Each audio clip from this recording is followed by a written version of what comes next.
హైదరాబాద్ లో ఆపరేషన్ మూసీకి సంబంధించి మరింత సమాచారాన్ని మా ప్రతినిధి నుమాన్ లైవ్ లో అందిస్తారు. నుమాన్, చైతన్యపురిలో బాధితుల ఆందోళన తర్వాత సర్వే కొనసాగుతోందా? ప్రస్తుతం తాజా పరిస్థితి ఏంటి? నరేష్, ఆపరేషన్ మూసీలో భాగంగా ఏదైతే ఇటు మూసీ పరివాహక ప్రాంతాల్లో ఉద్రిక్త వాతావరణం నెలకొందని చెప్పవచ్చు. ముఖ్యంగా ఇటు మూసీ నివాసితుల ఆందోళనలతో మూసీ పరివాహక ప్రాంతాల్లో పూర్తిగా ఒక ఉద్రిక్త వాతావరణం చోటు చేసుకుంది. పూర్తిగా ఎక్కడికక్కడ ఇటు నిరసనలు ఆందోళనలతో మొత్తం కూడా దద్దరిల్లుతున్నటువంటి పరిస్థితి ఉందని చెప్పవచ్చు. సో ఈ వారం హైడ్రా కూల్చివేతలు ఉంటాయంటూ ఓవైపు పెద్ద ఎత్తున ప్రచారం జరుగుతుంది. మరోవైపు మార్కింగ్ చేయడానికి వస్తున్నటువంటి అధికారులు కూడా ఎక్కడికక్కడ కూడా ఏదైతే స్థానికులు అడ్డుకుంటున్నారో అందులో భాగంగానే చైతన్యపురంలో దాదాపు 3 గంటలుగా ఇక్కడంతా కూడా ఉద్రిక్త వాతావరణం చోటు చేసుకున్నటువంటి పరిస్థితి. ఇక్కడ ఉన్నటువంటి స్థానికులు అయితే పెద్ద ఎత్తున కూడా నిరసన దిగుతున్నటువంటి సిచ్యువేషన్ కూడా మనకు కనిపిస్తుందని చెప్పొచ్చు.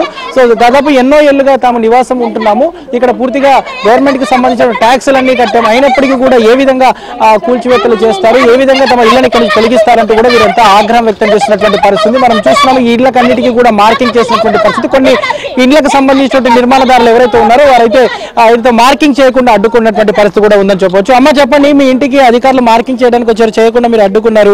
అడ్డుకున్నా సార్, నేను అడ్డుకుంటే నన్ను నెట్టేసిరు సార్, అడ్డుకుంటే నన్ను నెట్టేసిరు. మేము వద్దు ఇదంతా ఆక్రమించుకున్నాం అంటుంది సార్. ఆక్రమణ ఎందుకు ఇచ్చుకున్నాం సార్? కష్టం చేసుకొని కొనుక్కొని కట్టుకున్నాం సార్, కష్టం చేసుకొని కొనుక్కొని కట్టుకున్నాం. మేము ఆక్రమించుకోలేదు సార్, భూమిని ఆక్రమించుకోలేదు. ఎన్ని సంవత్సరాల నుంచి? 10-12 సంవత్సరాలు అవుతుంది సార్ మేము ఇటు ఉండబట్టి.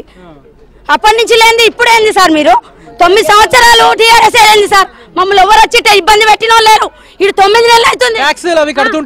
కడుతున్నాం సార్, ట్యాక్సీ ఉంది, కరెంటు బిల్ ఉంది, నల్ల బిల్ ఉంది, ఇంటిది అది రిజిస్ట్రేషన్. డబుల్ బెడ్రూమ్ ఇల్లు ఇస్తా అంటున్నారు. మాకెందుకు సార్ అవి? మాది గుంజుకొని మాకు ఇచ్చుడు ఎక్కడిది సార్? ఎక్కడి గవర్నమెంట్ సార్ ఇది? ఇది దోపిడీ గవర్నమెంట్. ఈ నుంచి 15 సంవత్సరాలు 20-30 సంవత్సరాల నుంచి ఈయనే పుట్టినాం, ఈయన పెరిగినాం సార్. మాకు ఇల్లులు కూడా ముళ్ళలో పడ్డాం సార్. మేము అద్దుకొని ఆడోళ్ళ మీద దాగొచ్చామే సార్. పోలీసు వాళ్ళు మార్కింగ్ చేశారా? మార్కింగ్ చేయనీయలేదు సార్, కింద పడ్డాం మేము. ఇక దెబ్బలాగా అవన్నీ గుంజుకున్నాం. ఇక మార్కింగ్ గుంజుకున్నాం, అది గుంజుకున్నాం. ఎంతగానం చేసినాం. మీడియా నుంచి మేము తరపున కోరేది ఇదే, మాకు న్యాయం చెయ్యండి. మీరు ప్రజలకి మీరు అన్యాయం